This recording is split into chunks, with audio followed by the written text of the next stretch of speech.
You all are welcome in accounting class. अब तक हमने जो है जनरल एंट्री के बारे में काफ़ी कुछ सीख लिया।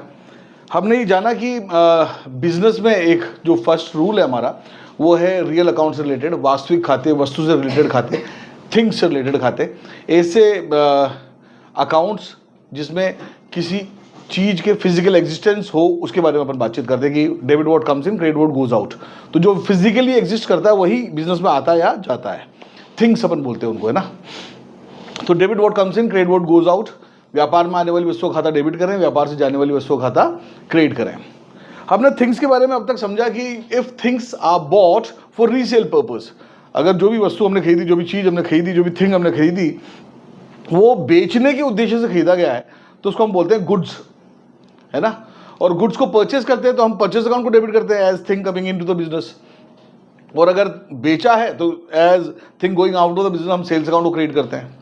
ऐसे बिके हुए गुड्स में से पूरा या उसका कोई पार्ट वापस आ जाता है तो हम आने वाली वस्तु के रूप में सेल्स रिटर्न अकाउंट को डेबिट करते हैं।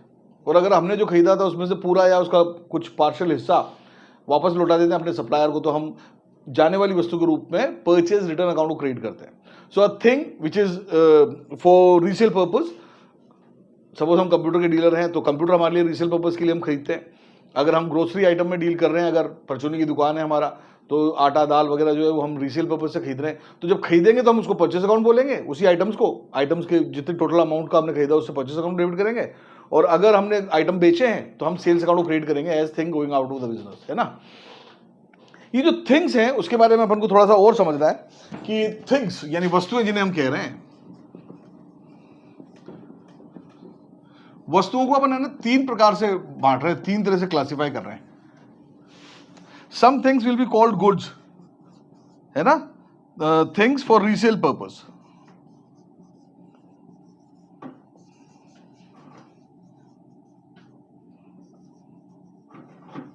अगर हमने बेचने के लिए कोई चीज खरीदी है तो खरीदते वक्त हम उसको परचेज बोलेंगे, बेचते वक्त सेल्स बोलेंगे, बिका हुआ माल वापस आ जाएगा तो सेल्स रिटर्न, और खरीदा हुआ वापस लौटा देंगे तो परचेज रिटर्न। इस तरह से things which are in which we are dealing in, ऐसी वस्तुएं जिनको हम खरीदने बेचने का काम करते हैं, जिनका व्यापार करते हैं।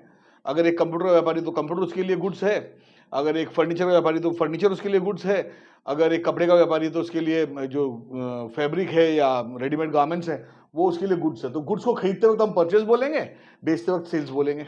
अगर लौट के आ गया तो सेल्स रिटर्न, और खरीदा हुए में से हम कुछ लौटा देंगे परचेज रिटर्न बोलेंगे। तो ये कुछ चीजें हैं, है ना। सेकंड जो हमने पार्ट किया था वो था असेट। असेट में हम क्या कर रहे हैं कि things which will be used at the business place.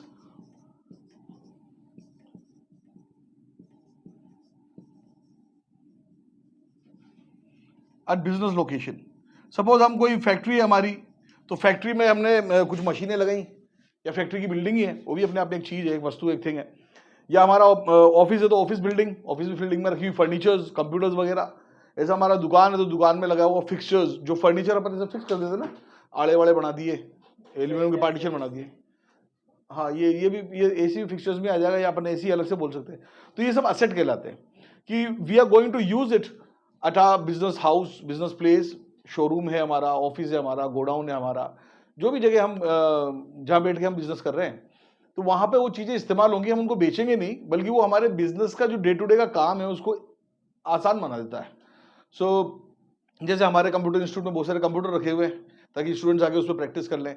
कुर्सी टेबल रखी है ताकि बच्चे उस पर बैठ जाएं। अगर कुर्सी टेबल नहीं होंगे तो बेचारे बैठेंगे कहाँ पे, और कुर्सी टेबल ढंग की होंगी तो आके बैठेंगे भी। अगर एसी लगा हुआ है तो अगर भरी गर्मी में भी दोपहर में पढ़ने आ जाएंगे बच्चे, वरना हमारे लिए जो है वर्किंग आवर्स कम हो जाएंगे। तो जो भी आपके बिजनेस में मदद कर रहा है, बिजनेस को प्रमोट करने में या बिजनेस के कामकाज को आसान बना रहा है, हिसाब किताब रखने के लिए कंप्यूटर रख रखा है, कुर्सी टेबल रखी हुई ताकि आने वाले लोग बैठ जाएं उस पर। तो we were talking about assets. Assets are things which will be used at the business place, business location, which may be office, showroom, godown, factory. वहां पे क्या होता है, जो भी चीजें हमने इस्तेमाल के लिए रखी हैं तो उनको अपन असेट बोलते हैं। और असेट को जब अपन खरीदते हैं तो असेट को असेट के नाम से ही पुकारते हैं। अगर मशीनें खरीदी गई तो machine account, machinery account debit. और अगर हमने बिल्डिंग खरीदा, ऑफिस बिल्डिंग या फैक्ट्री बिल्डिंग, तो बिल्डिंग अकाउंट डेबिट। अगर हमने कंप्यूटर्स खरीदे अकाउंट्स वगैरह मेंटेन करने के लिए तो कंप्यूटर अकाउंट डेबिट। फर्नीचर खरीदा है, एसी या फिक्सचर्स खरीदे हैं तो AC account debit, fixtures, furniture and fixtures account debit, इस तरह से अपन अकाउंट को डेबिट करते हैं। असेट को असेट के नाम से पुकारा जाता है। अब अपन थिंग्स को एक तरह से और कैटेगराइज कर रहे हैं, वो है कंज्यूमेबल्स, उपभोग की वस्तुएं बोलते हैं हिंदी में। तो कंज्यूमेबल्स क्या होते हैं? ऐसी चीजें जो कि जब हमने खरीदा तब तो उसमें थिंग्स के गुण थे, थिंग्स की कैरेक्टरिस्टिक्स थे, वस्तुओं के गुण थे। जैसे हमने बात की थी, वस्तु वो है जिसे हम देख सकें, छू सकें, और विच इज कैरिंग वैल्यू, जिसका मूल्य भी हो।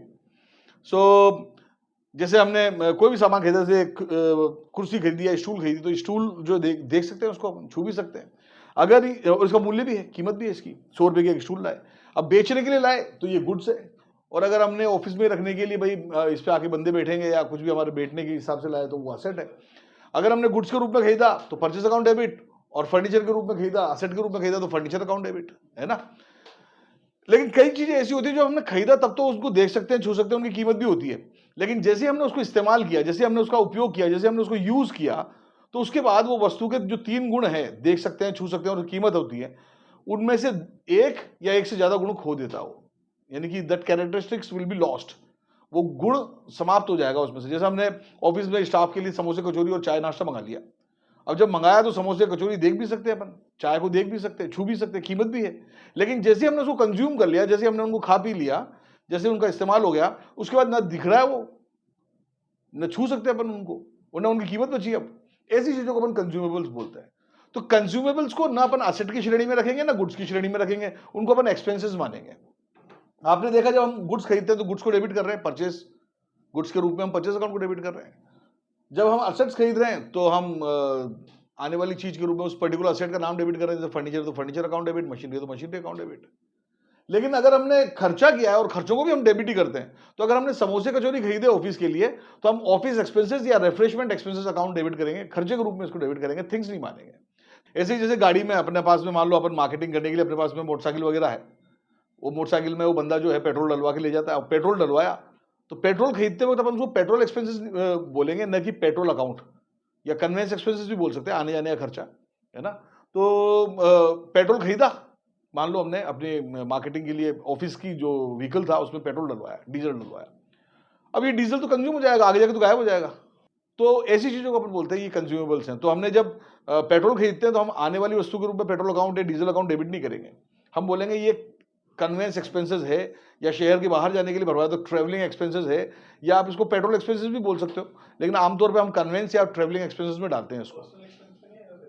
नहीं, पर्सनल एक्सपेंसेस तो अकाउंट बुक्स में आती नहीं है ना कभी।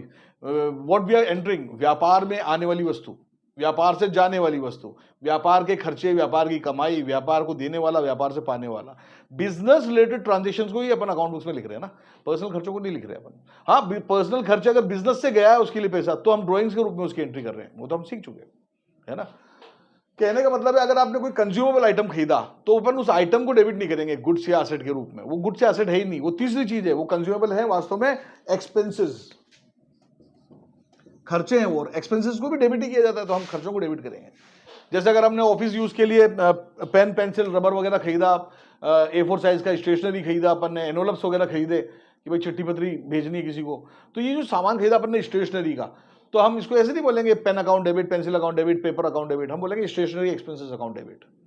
इसी तरीके से हमने मान लो कॉरेस्पॉन्डेंस करने के लिए, अपने कस्टमर्स को चिट्ठी विट्ठी लिखने के लिए, आजकल तो वैसे पत्राचार कम हो गया, ईमेल वगैरह करते हैं हम लोग, व्हाट्सअप कर देते हैं, लेकिन पहले क्या होता था, चिट्ठियां भेजी जाती थी, पोस्ट कार्ड भेजा जाता था, इनलैंड लेटर होता था, एनवलप्स होते थे, पोस्ट ऑफिस का उस पर स्टैंप लगा हुआ होता था, तो वो डाकिये लेकर जाते थे, पोस्टमैन लेके जाते थे उसको। तो जब हम इनलैंड लेटर्स या पोस्ट कार्ड या एनवलप्स खरीदते थे, तो हम बोलते थे postage expenses, postage related expenses account को डेबिट करते थे हम उसमें। हम ऐसे नहीं बोलते थे कि भाई स्टैम्प्स खरीदा तो स्टैम्प्स अकाउंट डेबिट, या inland letter account debit, envelope account debit, या पोस्ट कार्ड अकाउंट डेबिट, ऐसे नहीं करते थे। इसी तरीके से जो भी सामान आपने खरीदा और वो कंज्यूमेबल नेचर का है अगर, तो हम खर्चे के रूप में उसको डेबिट करेंगे। एक एग्जांपल देखते हैं तो उससे ज्यादा बेहतर समझ में आ जाएगा आपको ये। अब देखो 13 अप्रैल को अपन एक ट्रांजेक्शन कर रहे हैं कि stationery purchase for office use,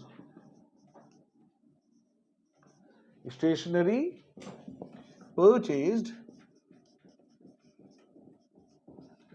for office use,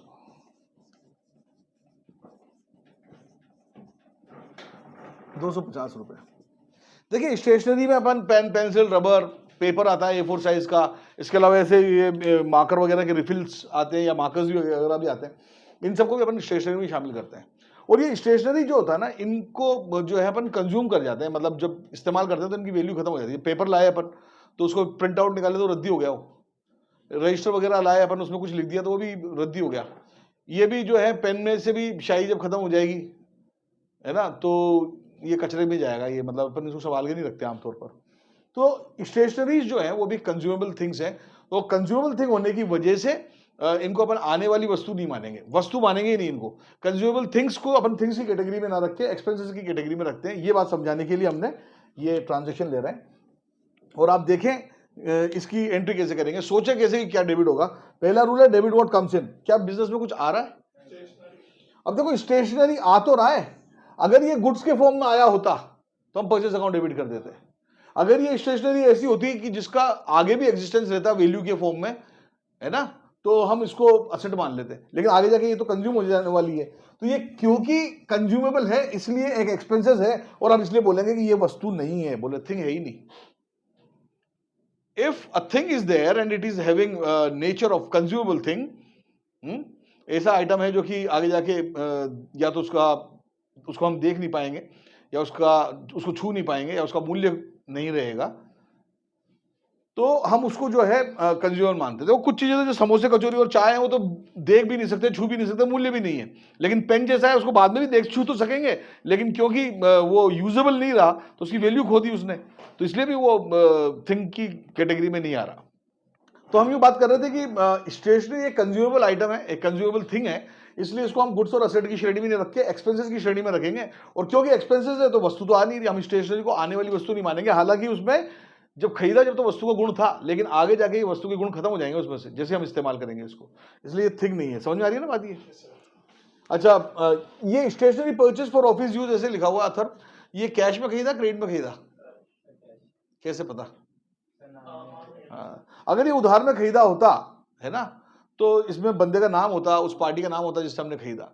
अगर कोई ट्रांजेक्शन ऐसा दे रखा है जिसमें कि खरीद या बिक्री दिखा रखी है और उसमें साफ साफ नहीं रखा कैश या क्रेडिट है, और किसी पार्टी का नाम भी नहीं है, तो फिर हम उसको कैश ट्रांजेक्शन ही मानते हैं।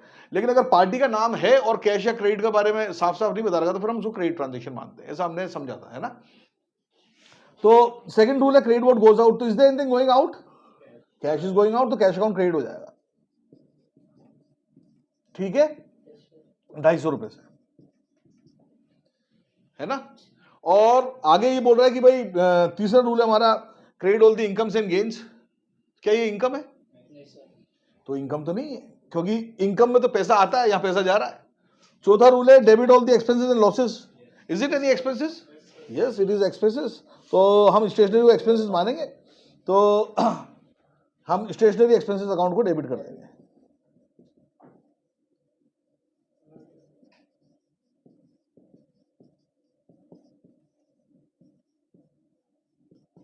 ठीक है, तो ये तो हमने लॉजिकली ये सोचा कि कौन सा अकाउंट डेबिट होगा और कौन सा अकाउंट क्रेडिट होगा।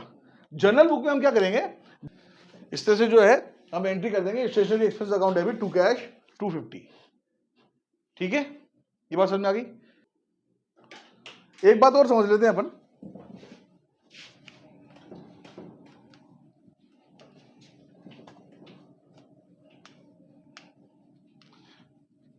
हम जब अकाउंटिंग के बारे में बातचीत करते हैं ना, शुरुआत वाली क्लास जो थी उसमें हमने एक बात की थी कि अकाउंटिंग में जितने भी ट्रांजैक्शंस हैं उनको अपन दो भागों में बांट सकते हैं। दो तरीके से हम क्लासिफाई कर सकते हैं। कुछ तो है कॉस्ट, यानी जो हमारा पैसा लग रहा है ना, जितने भी ट्रांजेक्शन है कुछ तो होते हैं कॉस्ट जिनमें हमारा पैसा लग रहा है, परचेज में भी पैसा लगता है, खर्चों में पैसा लगता है, और होता है एक रियलाइजेशन यानी वसूली, सेल से पैसा वसूल होता है आमतौर पर, है ना, कमाइयों से पैसा वसूल होता है। अब अपन साल भर यही काम करते रहते हैं, है ना, और अगर बाई चांस मान लो साल के एंड में ये वाला साइड ज्यादा हो जाए, रियलाइजेशन ज्यादा हो जाए, वसूली ज्यादा हो जाए और कॉस्ट कम हो, तो हम बोल देते हैं प्रॉफिट हो गया। और अगर बाई चांस ये निकले कि भाई कॉस्ट ज्यादा हो गया, रिकवरी कम हुई, तो हम बोल देते हैं लॉस हो गया। साल भर जितने भी ट्रांजेक्शन है ना उनको अपन इस तरह से दो तरह से क्लासीफाई कर लेते हैं। उसी को हम बोलते हैं प्रॉफिट या लॉस निकालने के लिए हम जो है कि स्टेटमेंट बनाते हैं जिसे हम प्रॉफिट एंड लॉस अकाउंट बोलते हैं। तो वो वाली बात। अब इसको ध्यान में रखते हुए अपन एक बात कर रहे हैं। हाँ, एक ट्रांजेक्शन दे रखा है 14 अप्रैल को,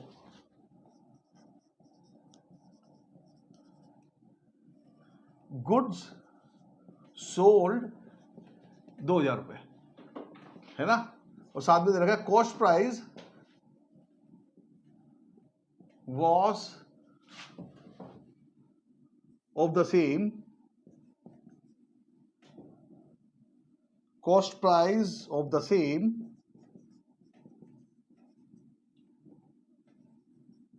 वॉज 1,000। देखो गुड सोल्ड आज की तारीख में 14 अप्रैल को बेचा गया है 2,000 रुपए में, और इसमें एक इंफॉर्मेशन एक्स्ट्रा दे रखी, कॉस्ट प्राइस, यानी हमारे घर में जब हम पड़ी थी, ये कॉस्ट का मतलब होता है लागत, बोलते हैं हिंदी में, जो पैसे लगे हमारे उसको लागत बोलते हैं। तो बोले हमारे लगे थे 1,000 रुपए जब हमने खरीदा था, पता नहीं कब खरीदा था, लेकिन जब खरीदा था तब एंट्री करी होगी ना इसकी 1,000 रुपए से, 1,000 रुपए की तो एंट्री पहले हो चुकी है, आज बिक रहा है 2,000 रुपए में, तो हमें 2,000 रुपए से एंट्री करनी है। इस कॉस्ट प्राइस पे ध्यान नहीं रखना अपन को, हमें वो जो डिफरेंस है 1,000 रुपया प्रॉफिट उसको लिखना नहीं है। क्यों? क्योंकि पहले 1,000 रुपया कॉस्ट में लिख दिया गया होगा, आज हम रिकवरी में 2,000 रुपये लिखेंगे तो अपने आप ही जो है 1,000 रुपया प्रॉफिट बुक्स में आ जाएगा। आपको कितने रुपए कमाए एक पर्टिकुलर सौदे पे उसकी एंट्री नहीं करनी पड़ती, हर सेल पे कितने रुपया फायदा हो रहा है उसकी एंट्री नहीं करनी पड़ती आपको। आप साल भर जो है अपनी कॉस्ट लिखते रहते हैं, यानी कि हमारी लागत कितनी, हमारे लगे कितने, ये लिखते रहते हो, और जब हम बिकता है तो कितना वसूल होता गया ये भी लिखते रहते हैं। और साल के एंड में हम देखते हैं कि भाई अगर वसूली ज्यादा है, रिकवरी ज्यादा हो रही है, रियलाइजेशन ज्यादा हो रहा है और कॉस्ट उसकी अपेक्षा में कम है, उसके कंपैरिजन में कम है, तो प्रॉफिट है। और अगर कॉस्ट ज्यादा है, रिकवरी कम हुई है, रियलाइजेशन कम हुआ है, तो हमारा लॉस लग गया साल भर में। तो ये जो क्वेश्चन है ना, इसके अंदर आपको ये ध्यान रखना है कि अभी हमने माल बेचा है तो बेचने की एंट्री कर रहे हैं, तो 2,000 रुपए से एंट्री होगी। क्यों? सेल्स की एंट्री सेल्स प्राइस से होती है, आज बेच रहे पर 2,000 रुपए से, बिल हमने बनाया 2,000 रुपए का, तो 2,000 रुपए से एंट्री होगी यहां पर।